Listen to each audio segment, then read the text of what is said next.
if it's only looking at the dark parts of humanity and it's ignoring all the positive stuff, right? This is almost like a martyr version of introverted feeling or authenticity.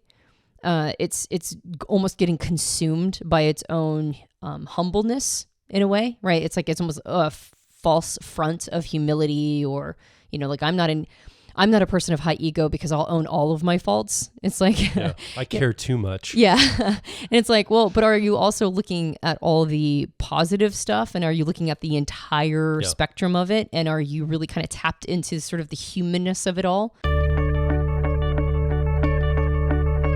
Hi, welcome back to the Personality Hacker Podcast. My name is Joel Mark Witt. And I'm Antonia Dodge. So we are rolling along in this short series talking about the proverbial selves, air quotes, selves. We're talking about basically personality types and how it relates to all the aspects of self-esteem, self-confidence, self-trust.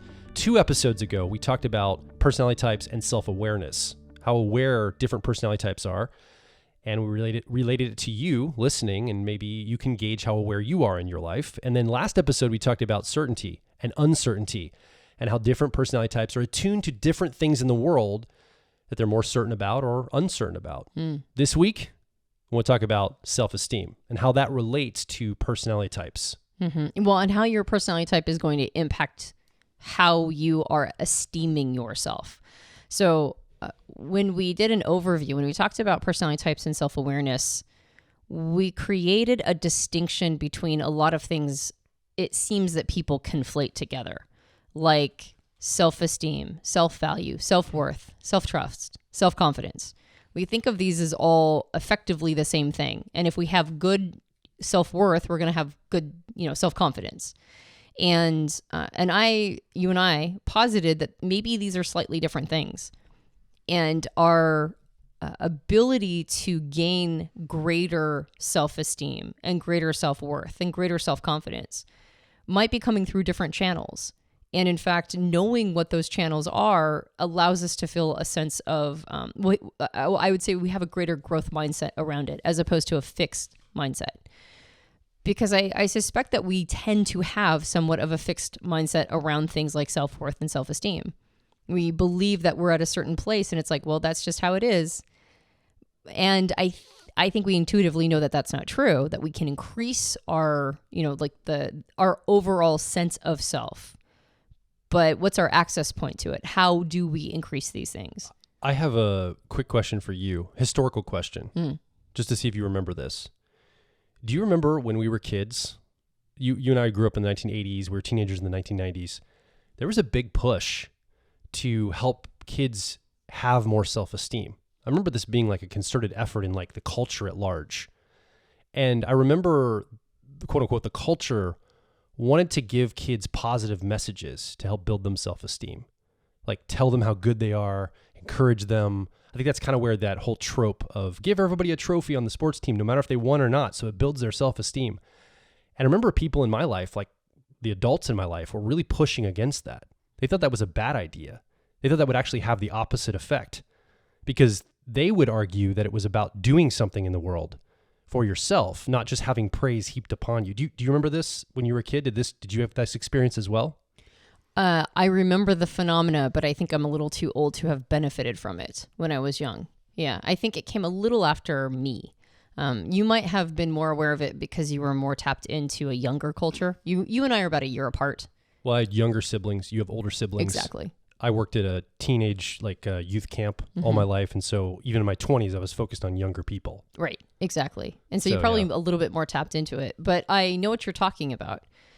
And I do think that there was a sense that it could be given, right? That's basically what you're saying is that there was an argument, a cultural argument of whether or not, this idea of self-esteem could be given, could be transferred from a parent to a child versus a child earning it effectively. Yeah, I think that's what I remember. Yeah. And I was always surprised by how, because it made sense to me that positive messages would build self-esteem. And I think there is some truth to that. Mm-hmm. I do think you can create the guidelines through conversation and through encouragement.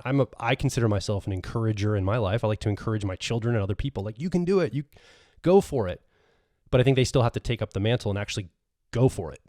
Right. Well, and that's I think we kind of touched on this in a couple podcasts ago. There's the societal messages we get from the outside. There's like the things that we can borrow or we can integrate from the outside. But then there's the stuff that wells up from inside of ourselves. And it's a 1-2 punch, right? Like it's really hard, especially when you're a child. The younger you are, the more you are just slurping up messages like crazy, particularly from the people who you deem important, the people we are effectively, we're pre-wired to listen to those people and think that what they have to say to us is really important. Our parents, teachers, mentors, older siblings, like anybody who has a voice in our lives that feels older than us. We're designed to just slurp that up like crazy because that's how we learn how the world works. And it is very difficult to have things emerge from inside of us if the messaging from the outside world is perpetually negative and derisive and undermining. It's like really hard to have something positive emerge from within. But it doesn't mean that if we get nothing but positive messages from the outside, that we will automatically have positive things emerging from within. There still is, there's a formula to some of this. And getting that positive messaging from the outside is one node in the system, but it's not the full formula, right? Like it's not all the nodes in the system. Yeah. And that's why those positive messages for some worked and for others did not. And that's why there was probably a lot of battles about it, because there were people looking at different parts of the system and going, this is the most important node. And other people would say, no, this is an important node. And the truth is that both of them and even more nodes are important, I think, in this. So when we talk about self-esteem in particular, because that's the topic of this podcast, the concept of self-esteem, and we mentioned before the need to get to the etymology of the word and how that influences, like why was self-esteem chosen to indicate this concept of how we feel about ourselves? And the word esteem is related to the word estimate. So to estimate something is to determine, to appraise it, to survey it effectively. And so self-esteem is basically our self-appraisal. It's our we determine our self-appraisal. So what are we doing when we're looking at how much we are appraising ourselves, we're esteeming ourselves? What's the formula for that piece? And so anytime you're looking at something that's being appraised, and I always think of a surveyor that's like appraising land, or effectively anything that is, being looked at to determine its worth and value. There's always a metric that is attempting to be hit, right? I'm looking at this thing, but not in a vacuum. I'm looking at it in comparison to other things like it, or I'm looking at it with this set of standards or metrics. And when we do that when we determine our own self-esteem, we're doing the exact same thing. We're trying to determine our worth and value based on a set of metrics. And so the most important thing that we can do is figure out, well, what are the metrics I'm using to determine my estimation, my personal appraisal of myself? And there's going to be a piece of it that is compare contrast with others that are like us, right? Because that's how appraisals work. We're looking at ourselves in relative value to other things like it. But there's also a need to make sure that we know what measurements we're using and make sure that the tools are calibrated, because all appraisal tools need to be calibrated over time. So we're going to tap into how our personality type influences our measurements, who and what we're comparing ourselves to, and it helps us keep our finger on the pulse of whether or not the instruments we're using to make these measurements are calibrated. I made a distinction on a podcast or two ago when we were talking about this, because we're basically talking about all the selves, and we kind of just created almost like a table of contents of some of the things we're going to talk about in future episodes. And now here we are on the self-esteem table of contents chapter. And I made this distinction between self-esteem and self-worth. And the thing I mentioned a minute ago about the messages, the positive messages given to children, like when I was growing up and I'm watching this happen, I think was a message that was said it was a message of self-esteem, but I think it was a message of self-worth. Mm-hmm. And unfortunately got conflated with esteem. Like, you are worth something as a person just because who you are. That doesn't necessarily mean you get a trophy for not performing well. Mm-hmm. Because the estimation of who you are is about your performance. Your worth is just who you are. And we kind of made that distinction a little bit on that episode. Mm-hmm. And I used the example, and I'll say this again for you listening. Like if you're trying to sell your house, like you have a physical piece of property in your house and you have an appraiser come, you want to sell this house and you want to list it for something, you have an appraiser come, they're going to appraise the worth of the house, like the actual material costs, like the walls and the wood and the shingles on the roof and the windows, all the material costs, the size of the land, like how much value is in that, like actual worth. But then the estimation also takes into account the relative value of that house, its location, how many of the nice properties or valued properties are around it.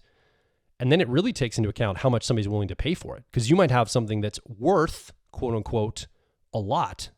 Is that one Netflix show? Was it the Queen of Versailles or something where it talks about like the wealthiest dude like ever, or like one of the big wealthy guys like was building this big house for him and his wife.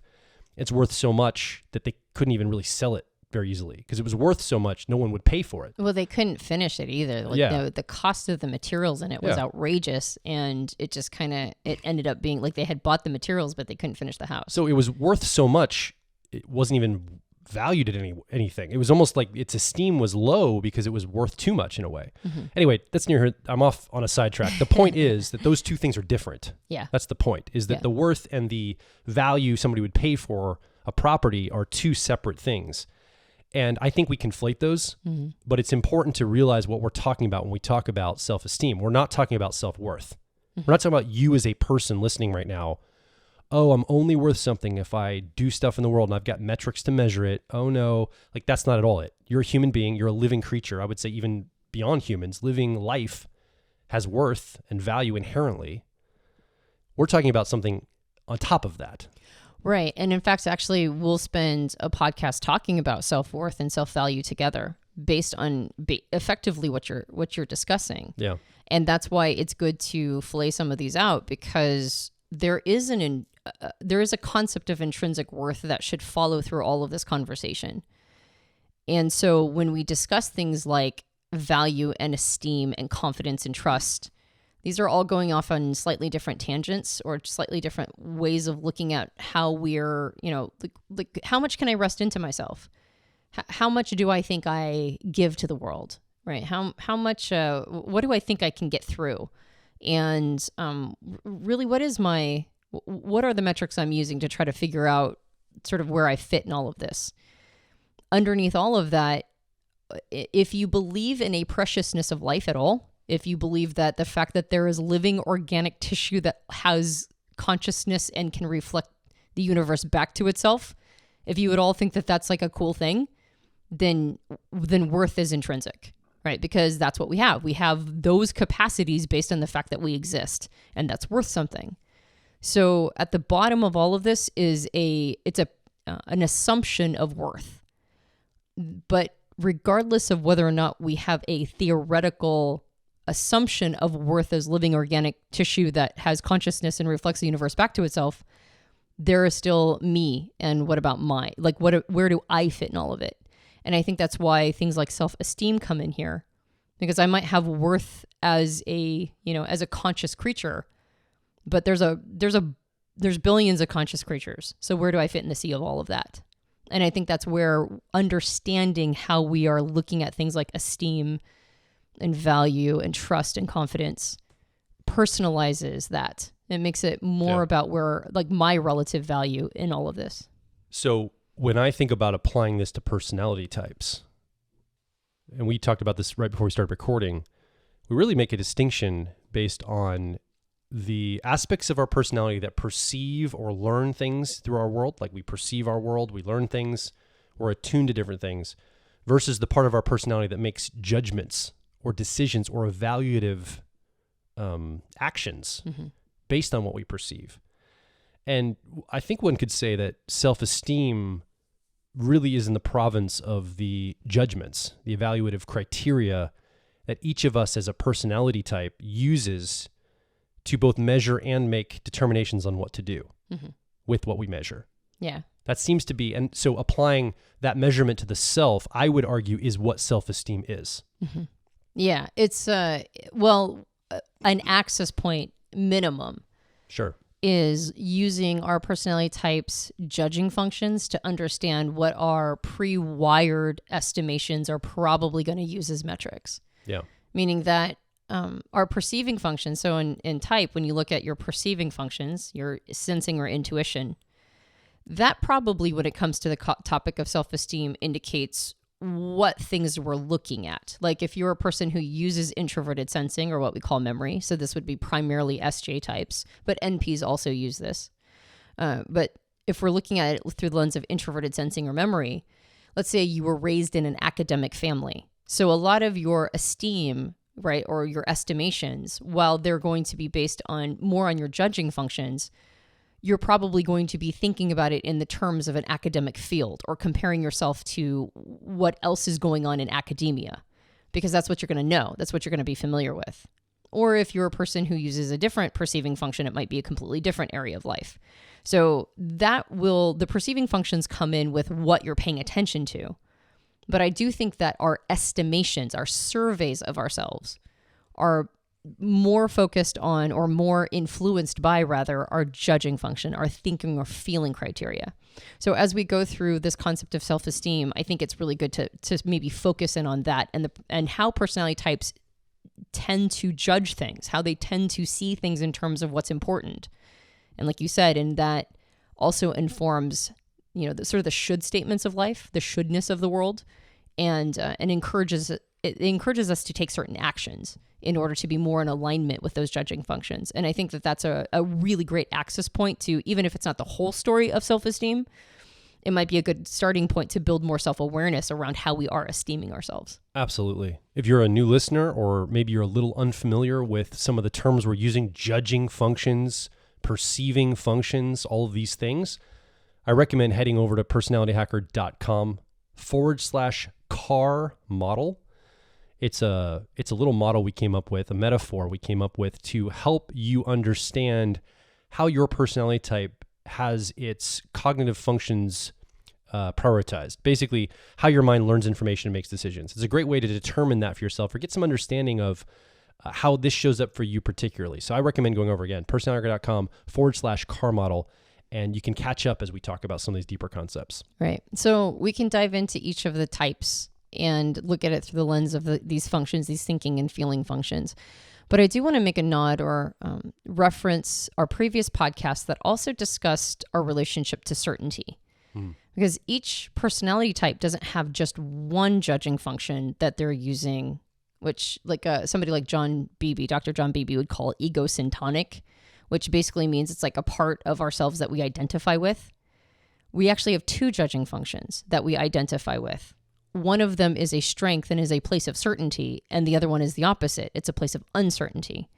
So when it comes to esteeming ourselves, we're going to have something that we will lean on, be influenced by, that will be almost like a refuge, where we'll feel like we're doing well. But simultaneously, we'll have something influencing us that undermines our sense of certainty. It will undermine our feelings of security. And both of those things need to be addressed in each type, I think. What's going to be something that we almost naturally look at and determine our value and worth with, and go, yes, I'm winning. And the other one that goes, well, are you? And just kind of know that that's something that's going to hang there, and some of the advantages and disadvantages depending upon what that is. So let's start with the TJ types. Does that work? Mm-hmm. All right. So all the TJ types in the Myers-Briggs system, ENTJs, ESTJs, INTJs, and ISTJs, they are the most influenced by the judging functions of extroverted thinking, or what we call effectiveness, and introverted feeling, or what we call authenticity. And extroverted thinking is basically taking thought and applying it to the outside world. It's usually seen, maybe the easiest way to understand it is resource management, making something happen, setting up progress and projects to continue down a road, and after progress has been made, create a beachhead, right? And then continue to make progress and then create a beachhead.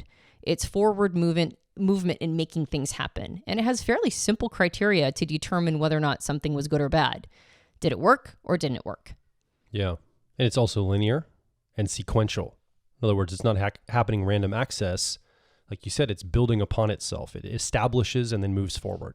Yeah, and it brings other people in and makes more and more complex things happen. And it's the function that you see the most in things like business and in government and anything that needs a sense of leadership and sort of how do we manage the world, right? How do we make things happen and manage things? And it's a measurement function. Like it's really focused on measurements and pass-fail criteria. I would argue it's the easiest one that we could talk about measuring things because it's focused on that. So it's probably the most accessible for measurements. Hence why I started with it, honestly. Yeah. It's the major advantages, I would say that the major advantage that TJ types have, and one of the reasons why they come across so confident, is that the judging function, the decision-making function that they're primarily leaning on is the one that's most associated with measurements, metrics, and determining whether or not they passed or failed. Right? Did I get it done? Did I make it happen? Did I succeed? Did I make progress? Yes. Awesome. I did it. Yay. I won. Right? Or I'm doing it right. And so the major advantage that TJ types have, particularly when they're interfacing with the outside world, is that their esteem, their estimation, their surveyor tools are real tools of measurements. Like that's what it is intrinsically. And that's one of the reasons why TJ types have a tendency to lean on their own ability to make things happen and get things done because they've watched themselves do it over and over and over again. So that's a major advantage that TJs have when it comes to self-esteem. On the flip side, the other judging function or decision-making function they're leaning on is the exact opposite. It's introverted feeling or authenticity. And introverted feeling or authenticity does not work based on measurements. It works based on feelings, right? Does this feel right to me? Is this in alignment with who I see myself as, right? Is this a good thing for me to do? When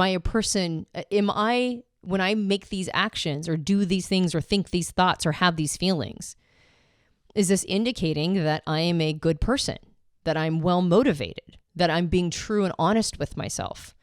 These are far less decisive criteria. These are way more abstract and opaque and kind of, sort of a little all over the place.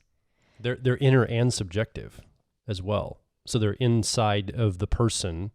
You can't necessarily display this outside of yourself. And because of that, you're the only one that can determine anything. No one else can really tell you, oh, you're out of alignment with yourself. Like you're the only person that can say that about yourself.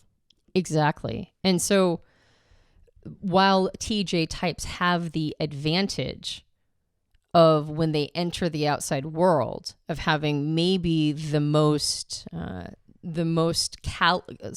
easy to calibrate metrics of measurements of self-esteem, they simultaneously are being influenced by the least of all of those. And the place of certainty is in effectiveness, is in extroverted thinking, and the place of uncertainty is in introverted feeling or authenticity. So the most opaque of all of these also happens to be the place of the most uncertainty.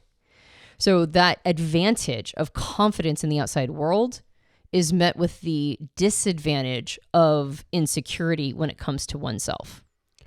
I see a lot of TJs struggling right now, though, because our world is more digital, more social, and more emotional than ever. And I see a lot of TJs a little unmoored in what to do about that because they can't put it onto pass-fail criteria. The metrics are a little softer, a little bit softer edges, not as much definition. And I see a lot of TJs not necessarily knowing how to navigate that space. And so I think that uncertainty, if you're a TJ listening, you're one of those 4 types, I think that you probably are facing some uncertainty in this new world that's emerging.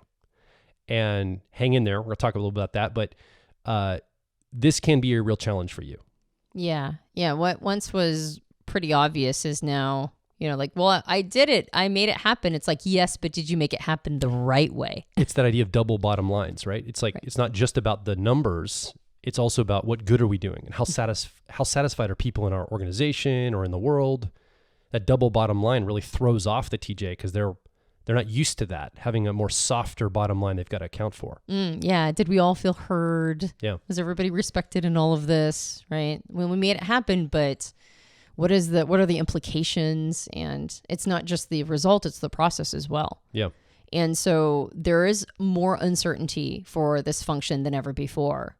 And at the same time, that doesn't mean that they're necessarily going to, there might be more hesitancy to navigate through the world and how, but as far as their esteem of themselves, did they get it done? Excellent, right? They got it done. And so we are talking about two different fronts. We are talking about the feedback we get from the outside world and how that influences us. But we're also talking about the thing that emerges from within, from inside of us. And if for a TJ type, the number one thing they're looking at is pass-fail criteria and making things happen and being effective in the world, then from within, they are probably going to give themselves a pat on the head every time they succeed, every time they get it done. Absolutely. Yeah. And so that's a major advantage. On the flip side, the other thing that's influencing them is something that is a lot less certain. It's a lot less, it has far fewer definitions. And it's more related not to how what happened and whether or not you got something done. It's more related to the quality you are as a human being. What does it mean to be human? What does it mean to be a good or a bad person? What does it mean to have conscience? What does it mean to be in alignment with yourself and be well motivated and have good intentions, or just to understand your intentions at all? So in a place where they're determining their esteem or estimation of themselves based on this criteria, there's going to be a lot of hesitation, and there might be a tendency or a desire to want to oversimplify it. And that becomes the Achilles heel. The Achilles heel is, I'm not going to look at it, or I'm going to be consumed with the question, right? Or I'm going to oversimplify all of it so that when I look at this thing, it's real black and white. Like, am I as unchanging as the tide, right? Am I a person who does not alter who I am at all? That might be what is defined as being a good person, when really it's just being a simple identity in order to not have to manage all the complexity of what it means to be a person with a variety of experiences. And so that estimation of self might end up being oversimplified. And through its oversimplification, that all by itself creates a lack of alignment. Mm-hmm. Because nobody is that simple. Everybody is complex. So when we're talking about be aware of the measurements you're using, be aware of your tools and whether or not they're calibrated. When a TJ type gets undermined by their own concept of identity, when they try to simplify it through things like what's called role person merger, which is merging who you believe you are with the thing you're doing in the world. Like, I'm a professor is role person merger, right? Like, I'm defining myself by my professorship, or I'm defining myself by whatever my career position is. When a person does that, there's a bunch of other parts of themselves going, yeah, but we're in here too. And we need some representation. We need you to pay attention to us. We need you to hear all the elements of who you are. And if a TJ type refuses to look at all of that because it's too complex or they're afraid of what they'll see in there, then the thing that is eroding their self-esteem is doing it from the shadows, right? It's just kind of leaching their self-esteem into a place they can't even see where it's going. And so calibration doesn't necessarily mean you have to become obsessed with identity or just do that all the time. But paying attention to that and having an awareness of what is ultimately robbing that sense of self and go, oh, it might be this part of who I am.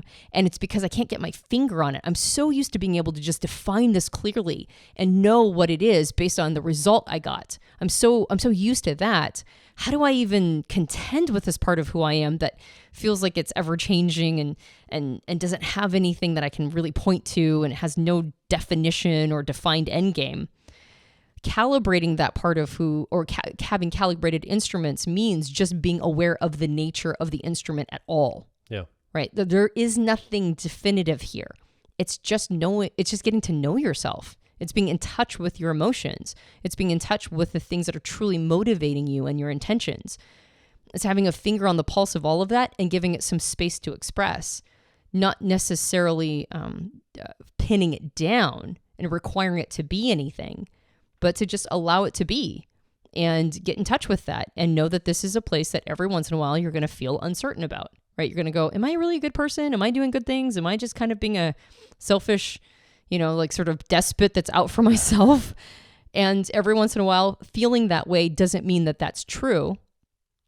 It means it's a question, and you might want to listen to it and check in and go, no, I actually think I have other instincts in there too. I have other intentions and motivations. I want to do good things, and I want to make sure that people are happy in my life, and I care about people.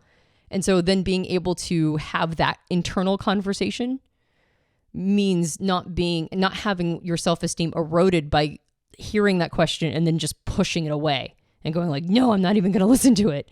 And now that question is hanging there, and now it's causing even more doubt. And now you're throwing everything into making things happen in the outside world as this part of you in the background gets more and more uncertain and more insecure.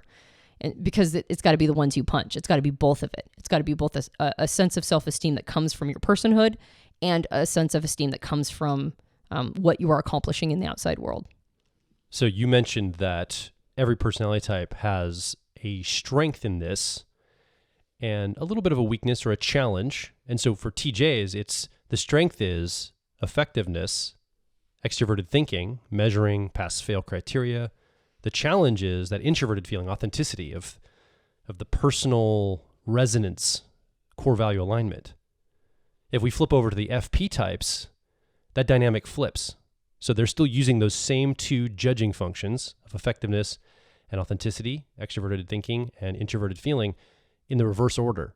So these are ENFPs, ESFPs, INFPs, and ISFPs that are using authenticity to make their decisions. Introverted feeling, what's in alignment, what's resonant to me as a person, and that's how all FP types are moving through the world. But there's that challenge that's in the back of the mind, the back seat of the car model that we talk about, that's always saying, yeah, but you've got to measure it. You've got to have a pass-fail criteria. And there's a lot of uncertainty when that enters the frame. Like when that comes into the field, it's like, am I doing enough to justify me being a good person that I feel that I am? Or, yeah, these things are in alignment, but there's that little voice that's nagging that can undermine our self-esteem often as people when you're an FP type and you don't feel like you're doing enough, or maybe you don't feel good about yourself because you may not have things to quote unquote show for it from that effectiveness process. Yeah, that's so interesting.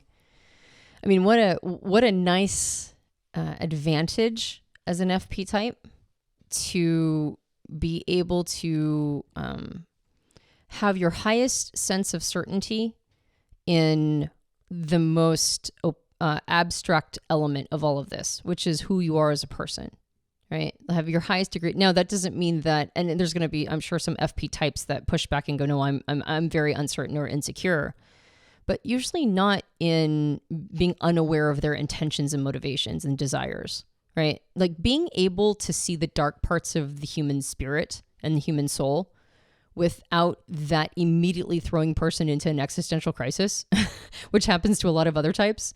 You know, the other types go and look at the whole experience of being human and see all of it and all of the, understanding that everything is motivated by a cocktail of motivations and intentions and seeing the good and the bad.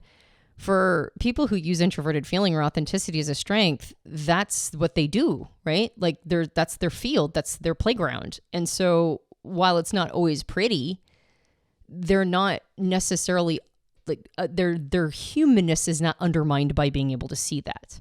Now, other things in the outside world might be causing them pain, or they might deal with pain, but there's also a much higher threshold to be able to tolerate emotional pain, which is why sometimes an FP type can get lost there because their ability to hang there is much higher than other types. And so it's like having a high threshold for physical pain, and then you see those people do a bunch of extreme sports and get hurt all the time, right? It's like when you have a high threshold for something, you end up putting yourself in a position to be able to feel that more. And so for FP types, one of the nice advantages is that in the part of ourselves that causes most other types like a lot of insecurity, right? Oh, I have darkness in me. Does that mean I'm automatically a bad person? For FP types, they can kind of hang there and they can see that. In fact, they want to see other people be willing to express those parts of who they are because they know that that's true and honest. They know that that's authentic. So that's a major advantage that FP types have, is that their primary estimation appraisal instrument is one that has the least amount of definition, but for them, the highest amount of certainty. And I think that FP types struggle the most with this idea of a spider bite mentality. So we've talked about on past episodes, there's a difference between Spider-Man and Batman. Spider-Man was bitten by a radioactive spider and became a superhero without really doing anything. Like, he didn't have to go train. He just got it. Where Batman had to make choices and go train and put discipline in to become Batman. And I think introverted feeling authenticity is the most of all the of all the judging functions. I think it lends itself most to spider bite mentality. Either I was granted this as who I am, or I wasn't. Full stop. I was born with talents and skills and wiring and everything in my biography of who I am, or I wasn't. And that's just how it is. It's like a fatalism almost. And if I have talents or skills, that's just because of who I am. It's not the things I've done in the world. And I think that in that lies a real danger, because it means that I might, I'm an ENFP, right? That's my type preferences. So I really identify with that struggle. And it means that the FP person, the type that uses authenticity or introverted feeling, may not build self-esteem in certain areas if they don't believe it's their inherent quality or value. So I think the way that this can show up for introverted feeling is you just stop yourself short of going out and building the competency, not for everybody and not all the time, but some introverted feeling authenticity users, I think, struggle with this. And they say, well, that's not in the cards for me. I wasn't born that way with that talent or skill. So that's not me. And I think that can undermine a sense of self as well. Yeah. Well, and so you're actually speaking to the other side, the place of uncertainty, which would be extroverted thinking or effectiveness, which we just mentioned is a matter of making measured progress and then creating beachheads. Yeah. Right. It's progress over time. Nothing is intrinsic to extroverted thinking or effectiveness. It all has to be built. And so this idea of going for the things you want and then building them over time and rallying the troops and getting the resources together and making it happen, on a timeline, like you mentioned, a linear timeline. Well, if that's a place of uncertainty for you, your ability to do that, then that's where the insecurity is going to lie. That's where the lack of self-esteem is most likely going to live. Is this idea of, can I build something? Can I make measured progress over time?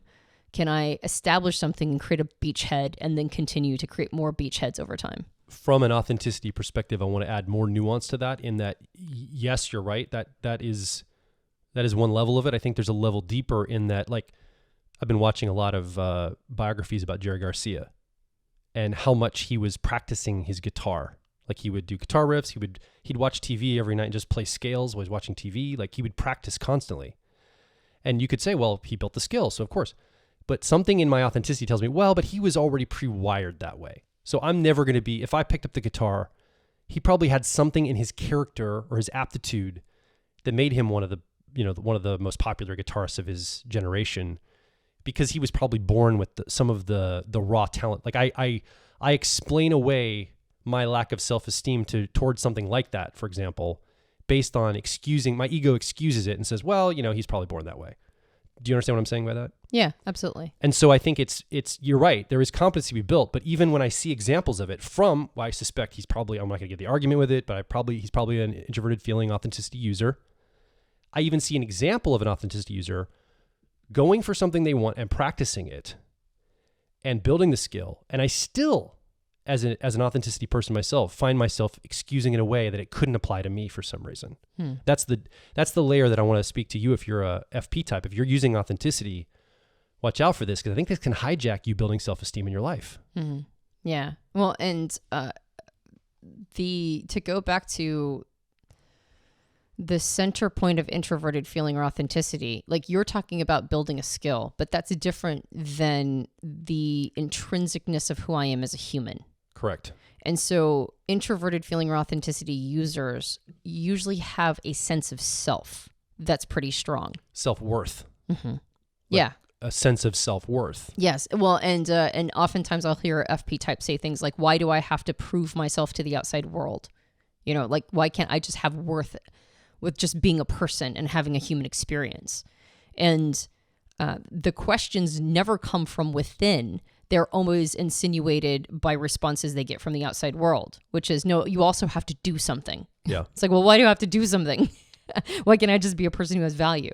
And what you're talking about is the skill development, right? The evidence of a person's talents or skills or whatever. Like it's the interfacing with the outside world, and the outside world going, oh, you just did a good job, which is what extroverted thinking or effectiveness is always looking for, right? Did I pass or fail? Did I do a good job? What are my gains? Like what are the metrics I'm using here? Oh, I'm using approval. Did I get it? Or am I using how much money I was able to generate? Did I get it?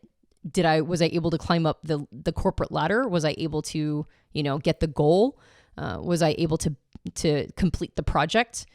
For extroverted thinking or effectiveness, if there isn't a specific metric or goal, they'll invent one. They'll make one so they can continue progressing towards it. And for introverted feeling or authenticity, like that, or the people who use that as a strength, that's their sense of uncertainty. Well, I completed the project maybe. Well, did I do a good enough job? Right? Like it was pass. I did pass and not fail. Was that good enough? Did I prove my worth and value to the outside world? Should I build self-esteem on that? The idea of building self-esteem based on what you do in the outside world is confusing to an FP type usually. And yet that is going to erode them if they haven't done that. They haven't taken the action to have demonstrated value. Yeah. And just like the TJ type might have questions about whether or not they have intrinsic worth, whether or not they're a good or bad person. And if they don't want to ask themselves that question because it makes them feel insecure, they'll push it to the side and it will just sort of leach their self-esteem from them into the shadow. It's the same thing with the FP type that denies that there's a part of them that wants to have demonstrated value. And so they'll go, well, that's stupid. I don't have to have a career or job or whatever to demonstrate value. I don't have to do anything. It's the same thing as them shoving it into the shadows, and then that just leaching their sense of self-esteem into a place they don't even see because they have set it over here. So that's the extroverted thinking effectiveness and introverted feeling authenticity types, TJs and FPs. Let's talk about the other two personality type clusters of judging functions. So let's talk about extroverted feeling or harmony. This is used by all FJs in the Myers-Briggs system. So ENFJs, INFJs, ESFJs, ISFJs. And this is about getting people's needs met. This is about what keeps harmony in a group. This is about the dynamics between people, the vibe, the emotional energy out here in the world. And it's an amazing function that really helps people get along and understand each other and connect and have fun. And it really is the glue that holds our society together. Yeah. And so the place of certainty for FJ types is going to be in extroverted feeling or harmony. And that is using as one's surveyor tool of estimation or esteem, connectedness, the health of one's relationships, being tapped into the culture at large, understanding what is happening on a social level. So writ small, it's the connections between individual human beings, right? It's relationships. Writ large, it's a tapping into society and what's happening on a much grander level, right? Where is society going? And this is definitely an energy that is coming up in the world. I've said multiple times, I don't know if I've said it on the podcast, but it feels like the 20th century was very much an extroverted thinking or effectiveness century. This century, this 21st century, feels like it's going to be more of an extroverted feeling or harmony century. Yeah. And so it feels like this energy is definitely coming up. Well, I think that's where the double bottom line comes from. It's not just about getting the bridge built. It's about everybody on the team that built the bridge feeling great about it.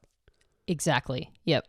And so when FJ types are determining their own self-esteem, the estimation of themselves, the place of the greatest certainty, the first measuring rod they're going to use is the quality of their relationships and their connectedness with other people. Whether or not they have friendships and relationships, whether or not they feel like they're very much connected to a culture at large, that they're contributing, that they're part of this, sort of bigger picture of humans going a certain direction. And so if you're using your relationships as your first measurement, like extroverted thinking or effectiveness, this makes it a little more convenient because you're looking at outer world markers to determine whether or not you're succeeding. What are the quality of my relationships?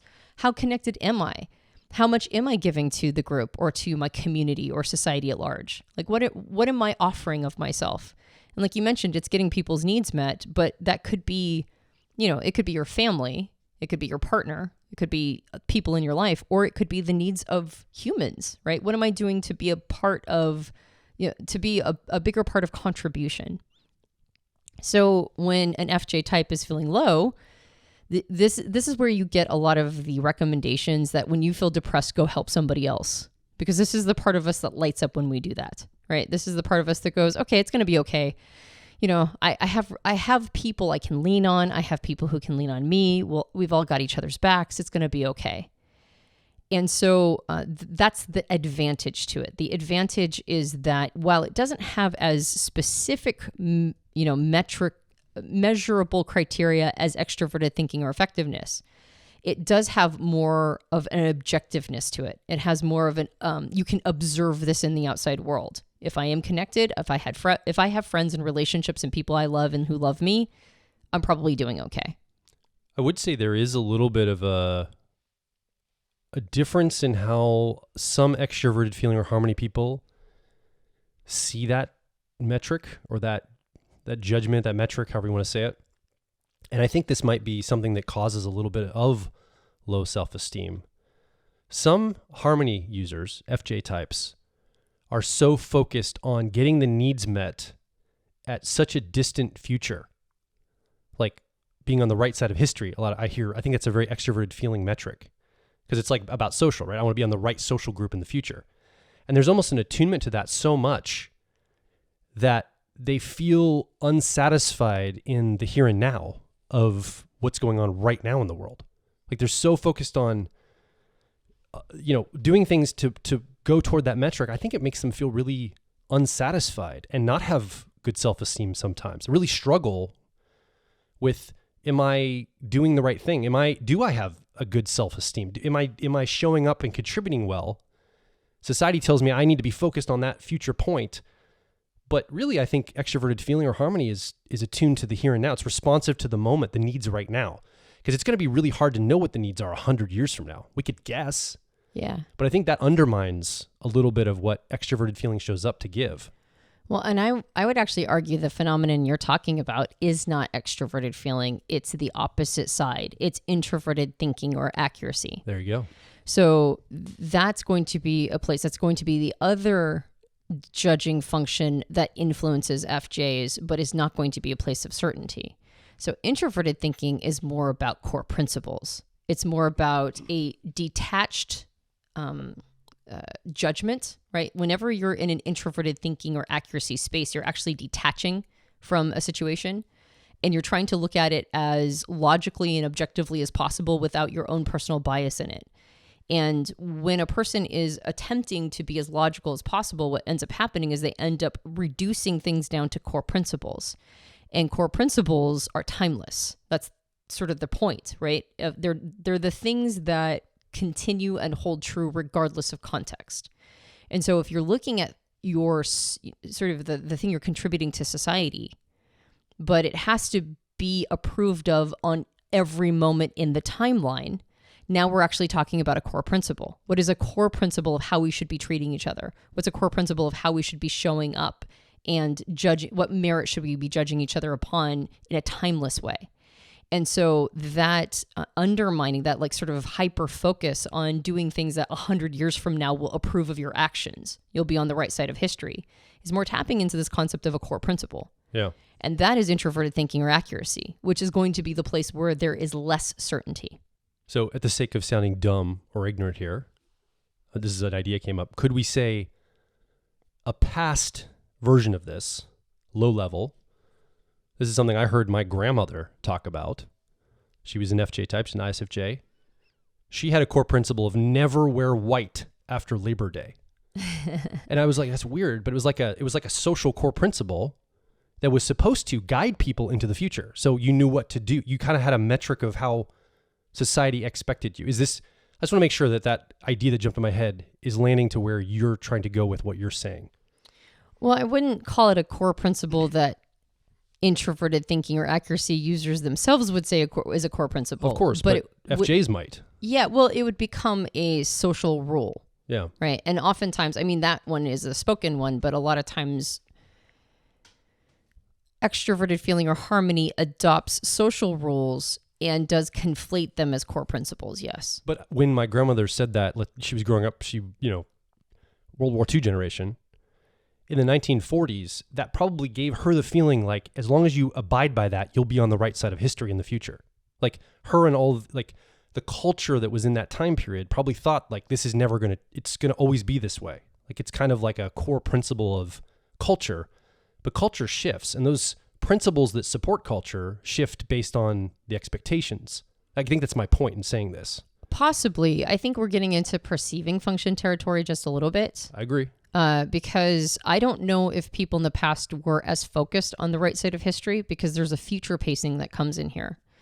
And I think the future pacing isn't just, I mean, I was likening it or sort of relating it back to the core principle of introverted thinking, or accuracy, which is it's going to hold true no matter what the context is.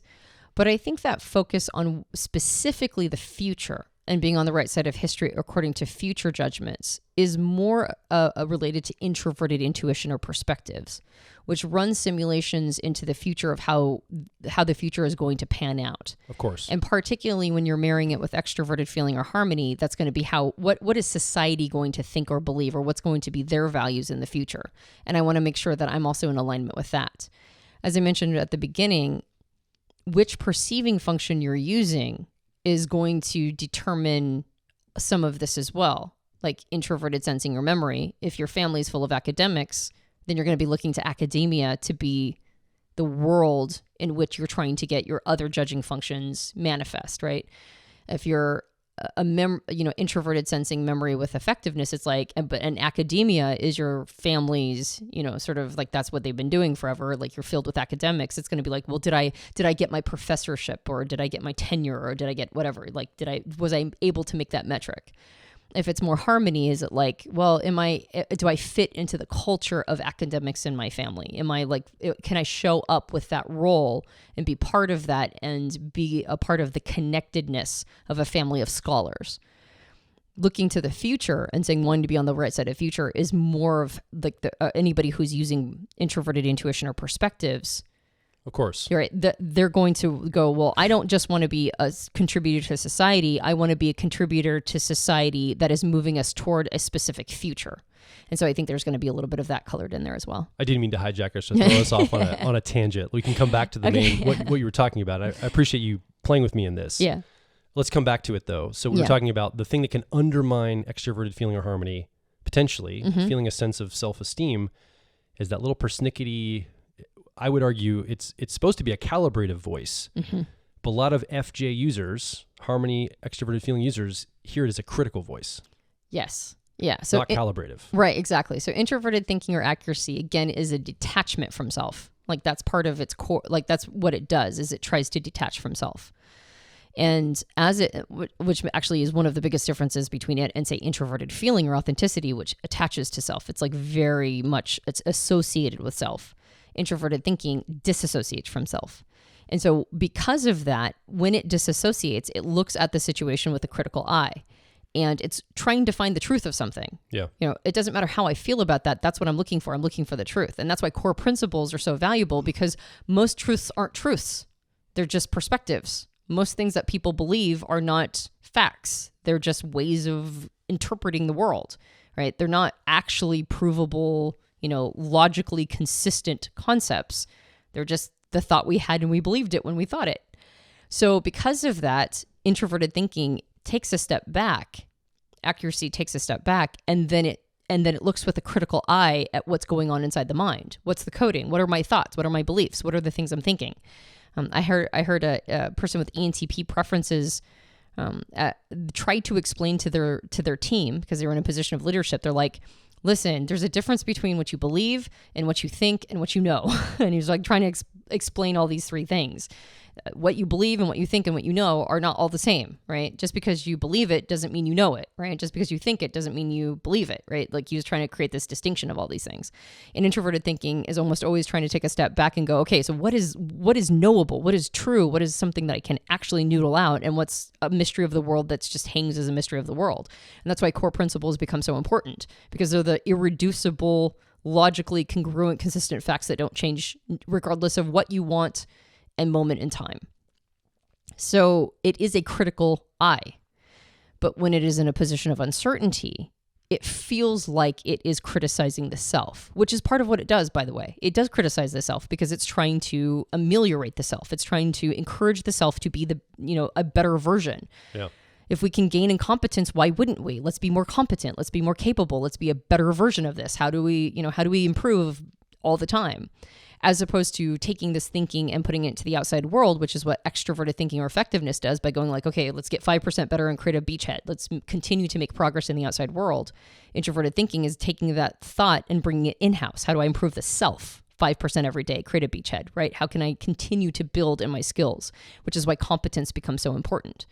So if you have this as a place of uncertainty, it just sounds like you're constantly criticizing yourself, right? You're not doing good enough. You should be better. You're not competent enough. You're not smart enough. You're not capable enough. You don't know enough, right?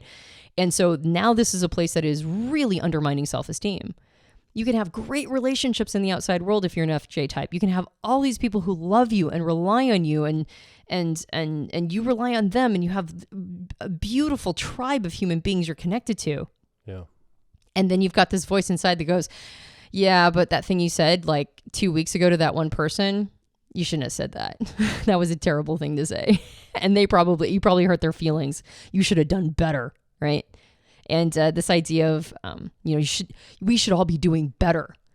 It's such a vague concept. I remember reading a while back on social media, somebody's post was just, I invite you to do better. And I was like, can you give me some details, or like an area, or like anything specific, or do I just generally have to be a better human being, right? So this idea of like inviting each other to do better has just enough of a thought of improvement, but without any specifics at all. So it's a very undermining concept, right? Oh, you're just saying like it's all of me, like the whole thing is just a problem, right? I invite you, all of you, 100% of you, to do better. And it's like, yeah, well, I invite myself to do that every day. It's called an insistent mean girl voice, and it's actually killing me, and I kind of hate myself and everybody else. Yeah. So it can become a very critical inner voice, because it's a place of why am I thinking this? Is it because it's true? Am I a terrible person? Am I stupid? I don't know. I don't have my facts straight. I am not logical enough. Like, what's really going on here? And the further down it goes in certainty, the worse it gets. So just like the TJ types can go, can they have this question in their mind of like, am I a good person? Am I well-intended? Am I doing the right things? And they just go, I don't want to hear that. I'm going to put it over here. FJ types can do the same thing with introverted thinking or accuracy, right? It's like, maybe you're not being maybe you shouldn't be thinking everything you think, or believing everything you think. Maybe you're not being logical enough. Maybe you don't know enough on this topic. Maybe you don't have your ducks in a row, right? Maybe you're not as smart as you think you are, right? And it's just like, I can either get obsessed with that, and that undermines my self-confidence, or self-esteem rather, or I can just shove that thought over here, right? And just not look at it and not think about it. And every once in a while, I'll go off on a little spiel about my opinions of the world, and then later on I'll beat myself up for saying a whole bunch of stuff that I may or may not have been thinking is true. I was just getting off my chest, and now my self-esteem is being leached into the shadow by this big question of whether or not I'm good enough. So I want to stop you for a second and just ask for some clarity. Because you have the two judging functions of extroverted feeling or harmony, Antonia, as in type preference, ENTP. I don't have these two functions. So I have them in my shadow, but I don't have them directly in my conscious awareness all the time.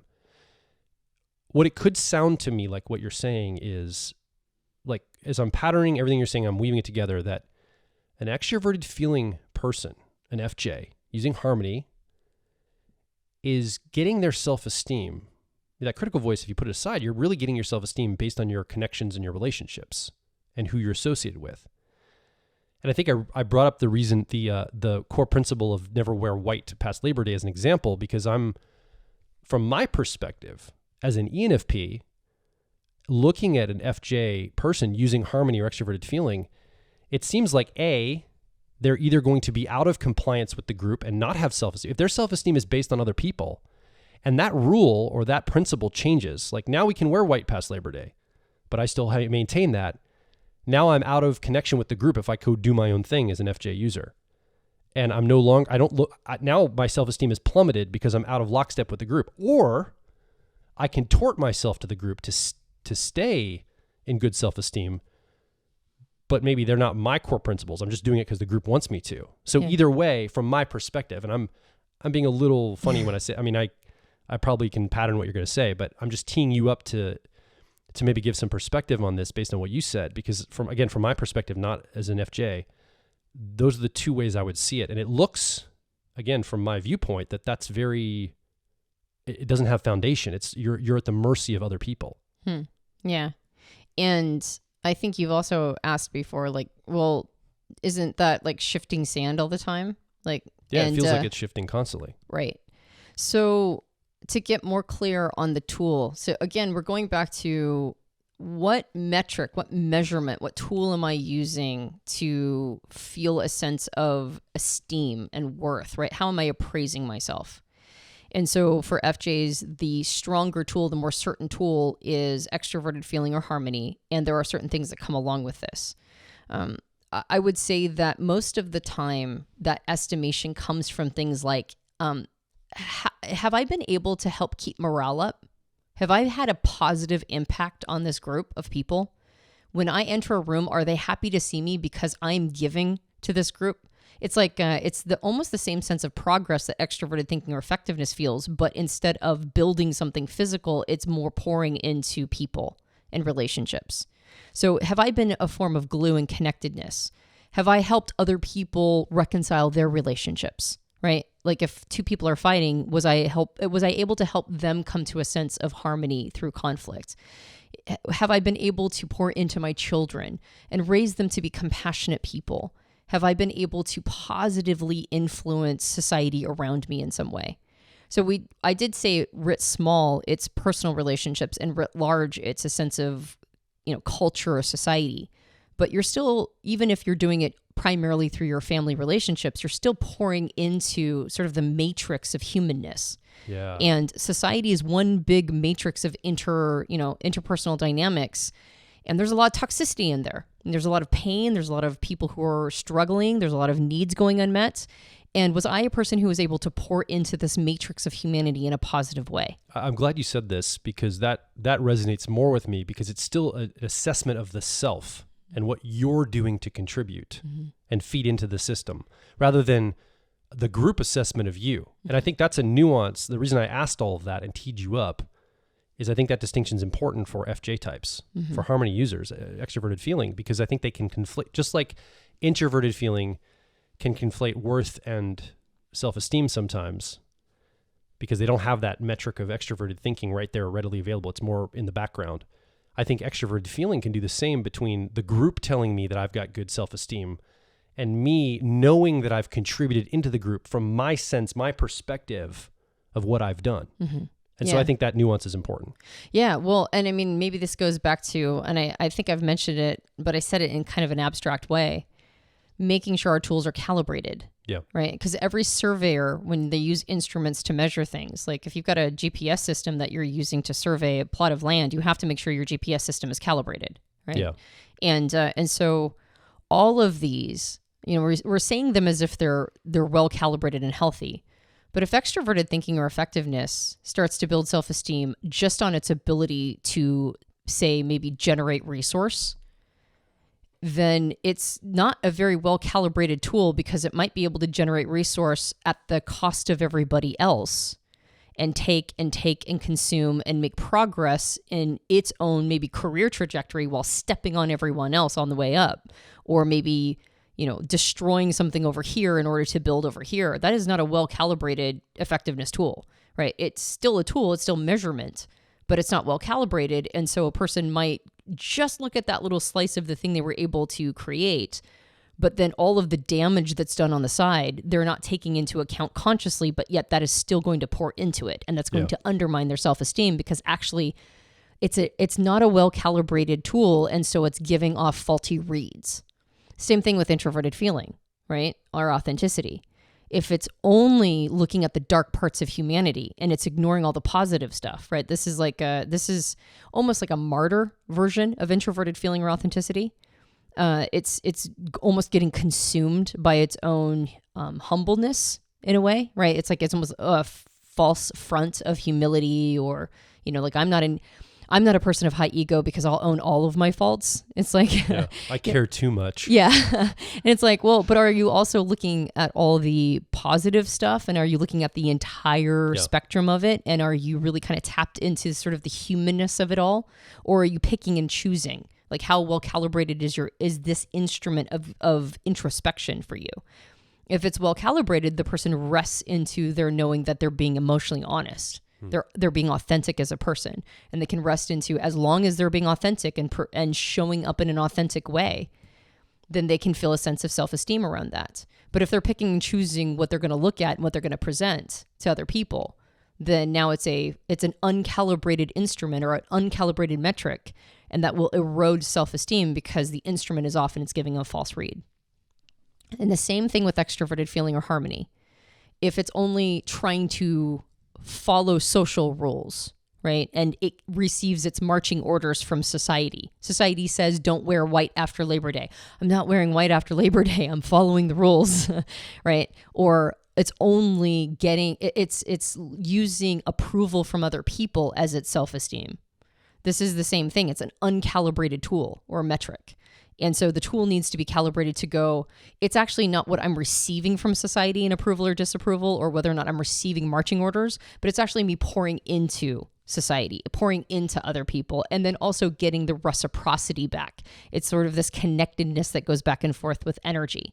And I'm in a good energetic flow, and I can kind of feel sort of like I have a place in all of this, and I have a place in the tribe, and I have good things that I'm doing and I'm receiving. That's a well-calibrated harmony. So when we talk about self-esteem, extroverted feeling and extroverted thinking, harmony and effectiveness, have a little bit of a challenge. They have an easier metric, like you talked about, but they also have a little bit of a challenge because it's self-esteem, not others' esteem, not metric esteem, not outside system esteem. It's my esteem. And so there's the metric, but also it's usually not attuned from the self outward. It's usually attuned from the outside in. And so it creates a little bit of a challenge, I think, for them. Just like introverted feeling can conflate worth and value, I think the two extroverted judging functions can kind of conflate the outside versus the inside and not know exactly which direction they're facing. Yes, there's going to be an easier way to read the output, because it's both output. It's a feeling of a relationship to the outside world and a relationship to the inner world, right? Self-esteem it's not just, I think I'm an awesome person and screw everybody else, right? Because that's actually not self-esteem, right? We are wired to gain a sense of a higher estimation of ourselves when we're pouring into the system and then receiving feedback that we've done well, right? Like we've become a good person. It's the process of becoming a good person. And then it's the result of being a contributor and then also receiving contribution back. So self-esteem is in some ways kind of almost a bit of a misnomer. It's a holistic esteem. It's an estimation that is both an inner feeling and also an observation of our output, of our results, our impact, really, you could say. So just like anything, it's the emergent of an entire system running. Exactly. And so people who use FJs and TJs, extroverted feeling, harmony, extroverted thinking, effectiveness, the advantage is the obvious output. Yeah. Right. And not questioning the output, right? Like, did I do a good job? Right. And when you have one of those functions higher up, you have a better read of whether or not you did a good job, right? You have a little bit more certainty around that, but you have less certainty about the process inside, right? Am I being a good person? Do I have what it takes? Am I competent and capable? Do I know my stuff? Yeah. Right. And so that's the part that's a little bit like that's the place of robbing of the esteem. So let's go to the final one, which is TP types. We didn't forget about you, TP users. So these are ENTPs, INTPs, ESTPs, and ISTPs in the Myers-Briggs system. Mm-hmm. They use introverted thinking. This is the opposite of extroverted feeling or harmony. Mm-hmm. We've nicknamed this accuracy. It's about internal logical consistency.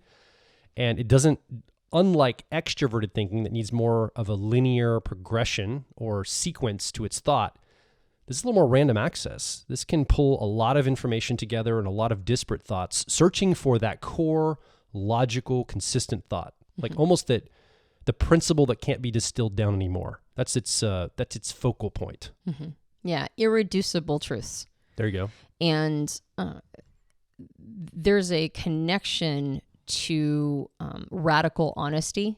Now, this can sometimes be conflated with extroverted thinking or effectiveness, which is more about candor. Right? Like if something needs to be said, extroverted thinking or effectiveness will say it, right? And so there's a candidness to that function.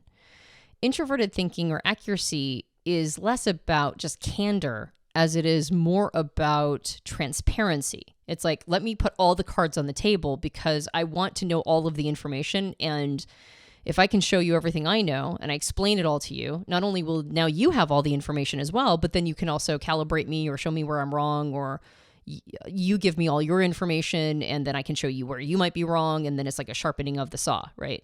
And so there's a tendency to overshare. There's a tendency to be very transparent. There's a tendency to do a lot of talking, right? And trying to teach people things because there's a sense that the better our information, the higher quality our information, the better we're all going to do. It's very process oriented.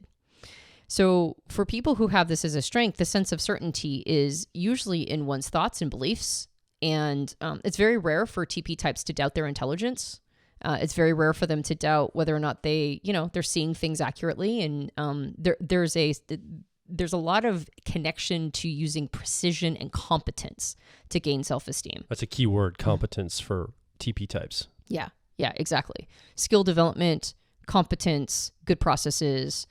Whether you're doing that in a cerebral world or in a physical world, it doesn't matter. That's what you're looking for. You're looking for personal progress over time of the self, right?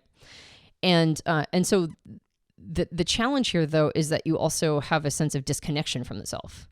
And so you'll see TP types show a lot of certainty and a lot of self-esteem. Their estimation of themselves is quite high whenever it comes to anything that is unrelated to the self, right? Their ability to do things, their skill development, like their ability to teach or to speak or to share skills with others or to walk in and hit that machine with the hammer with just the right angle and boom, now it's working again. Like those are the kinds of things that there's like no question about their quality or who they are. They have high, usually, estimation of their own value when it comes to those kinds of things. They're going to be less certain, though, about their contribution to the world because on the flip side, extroverted feeling or harmony is their place of uncertainty. So do people like me? Do I have society approval? Am I just saying things that everybody hates? Like, am I actually, I want to contribute to the world. I feel best when I contribute, but I have a tendency like, oh, well then I guess I said that thing. And then now the person is breaking up with me over text. And that's just sort of the story of my life. Or, this person, I'm married to somebody and who's just endlessly patient with me, but I have a hard time making friends. And they're the person who makes sure that we have friends, right? Or whatever it is. So contribution to the world, the ability to positively impact a room, the ability to help other people come to a place of, sort of connectedness, or my ability to connect with other people and to say the right thing and the right thing at the right time and to, make the joke that people laugh at as opposed to it's crickets and everybody's looking at me horrified, right? These are the kinds of things that are usually uncertain. And am I in the right relationship? Have I chosen the right people to be in relationship with? There's also a sense of uncertainty around that, right? Like I'm partnered with this person, but like, is this the right call for me? Or I don't know. So that tends to be the thing that undermines TP's self-esteem because the instruments they're using to determine their contribution to the world is usually the thing that they're not sure what they're reading. Young TPs, young accuracy, introverted thinking users, I've noticed have some insecurity or lack of self-esteem, it's something around, so I'm not a TP, but I'm patterning this. I'm seeing this in those types. It's something around, I don't have competency in this, but I don't, this is young, again, not mature, but I don't want to show that I don't know this or I don't have competency. And to go learn it would demonstrate that to the world. And so I'm going to have some hubris and I'm going to gerrymander how I talk about it, or I'm going to keep putting it on my footing, and I'll come back to what I know, because to go and build the competency is going to show just how competent I was in the first place. And that makes me feel bad. And I think that undermines some self-esteem for TPs, for TI accuracy users. That's a real challenge, especially when you're young, because that willing to go, I'll take the ego hit. I don't know it. I'm going to go learn it and look silly and stupid in the moment while you're learning it. The incompetence on the way to competence. I think that's a big lesson that introverted thinking accuracy users have to learn to feel a sense of self-esteem in their lives, true self-esteem. Yeah. And if they don't learn that, they undermine that ability, and then they get later in life and they're like, I have to pretend like I'm more competent than I really am. Yep. And that's about reputation. Like you said, it's a willingness to look silly. So the uncertainty isn't an introverted thinking or accuracy. I don't know if you noticed, but like if even a young TP, if they're interested in something and they really want to build skill in it, they're very autodidactical. Yeah. They'll go just learn it on their own. But if they have to learn a skill in front of an audience, right? Or if their competence or lack of competence is exposed in front of a group of people or somebody that they admire, well, that's actually the extroverted feeling or harmony uncertainty coming up, right? Like what is this person going to think of me? Are they going to not approve of me because I don't already know this? And so that's where that uncertainty in that part undermines their ability to build better self-esteem. Yeah, and to be fair, I've seen it more in ENTPs and ESTPs than I have ITPs. Right. Because that extroverted feeling or harmony is a little more available to them, right, to worry about. Right. Exactly. Yep, you got it. And so that's actually a good way of illustrating how all of this works, which is that our self-esteem is, if it's in an area that we are more certain with, that decision-making or judging function is higher up for us, we have more access to it, that is going to be our primary way of esteeming ourselves. That is going to be our primary survey tool. And if we can let it mature and be calibrated and really tap into it and sit with that piece and see either if we're a judger type, like, my output is good, my result is good, I can lean on that. And if it's not good, right, if I'm an extroverted thinking or effectiveness type and I'm not making progress, well, then I best get on that, right? Or if I don't have good relationships, now I have my marching orders, right? Like I know what I need to be doing. And if there's a vacuum there, then there's going to be general lack of self-esteem, right? Because those are my favorite tools, right? Those are my metrics.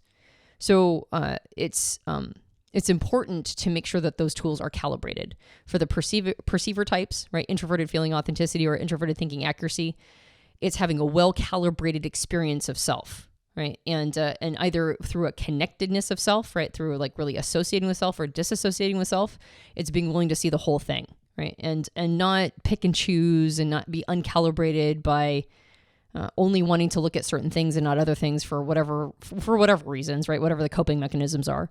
It's a willingness to see the entire terrain of the inner world and rest into it. Own it, basically, right? If you can own all the dark parts of yourself as well as all the light parts, all the good parts, you can rest into your authenticity.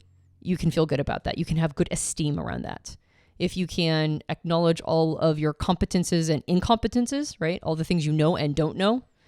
And if you are keeping your finger on the pulse of the things you're believing and realizing that, well, maybe I don't actually believe that. Maybe that's something that came from someone else and that's not true to me.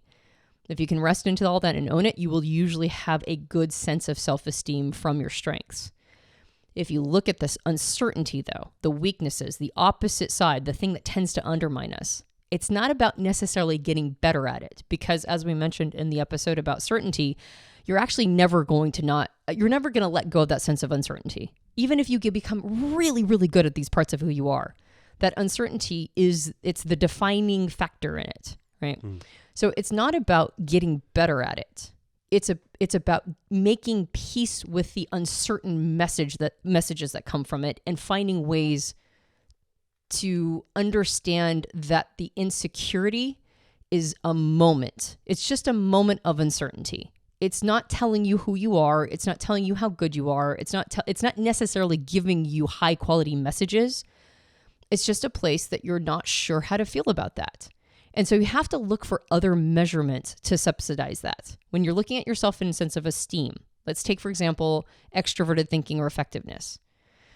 Am I making the impact on the outside world I want to make? Am I making gains? Am I progressing? Am I making progress in the outside world and creating a beachhead? Well, if this is your fourth function, right? You're inferior, you're a 3-year-old in the car model, you might never really actually know.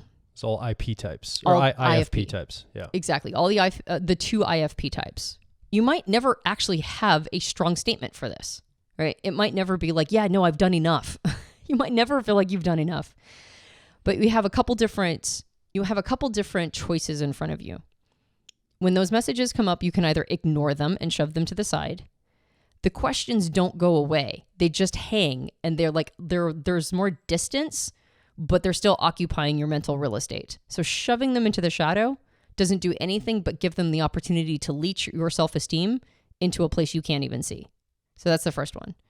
The second one is to become obsessed with a question, right?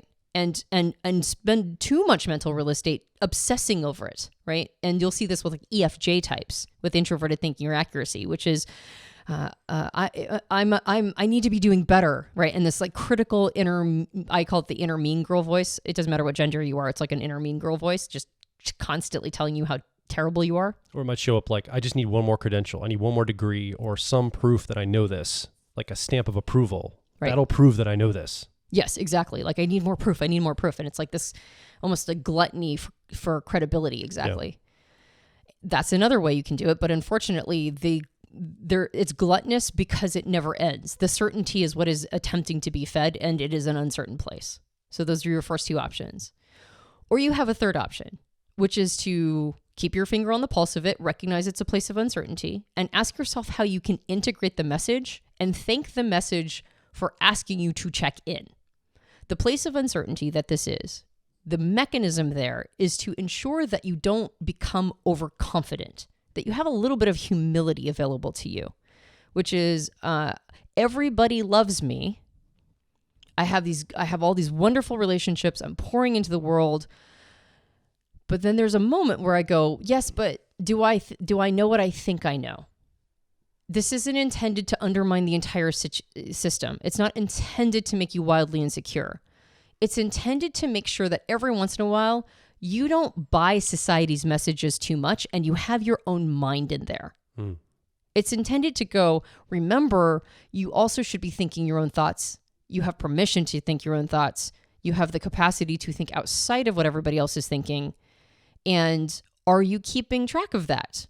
What's true for you that might not be true for society, right? And it's not intended to go, and you're also really dumb if you don't know what it is immediately, or, like you got to know all your stuff. It's like, make sure you're thinking about this sometimes. Yeah. Right. Don't get overconfident just because everybody else loves you. That doesn't necessarily mean that you're being, intellectually honest. So make sure you're intellectually honest. And when those voices of uncertainty come up, understand that they're trying to remind you of something important. And then go, okay, am I being intellectually honest?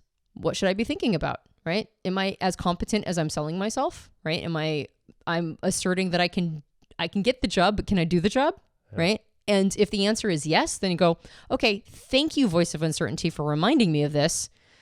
And then I'm going to go back into my life and I can feel confident in it. I can feel a sense of self-esteem because I both am using a metric that makes sense to me, and I'm also listening to one that is ensuring that I have a little bit of humility in there as well.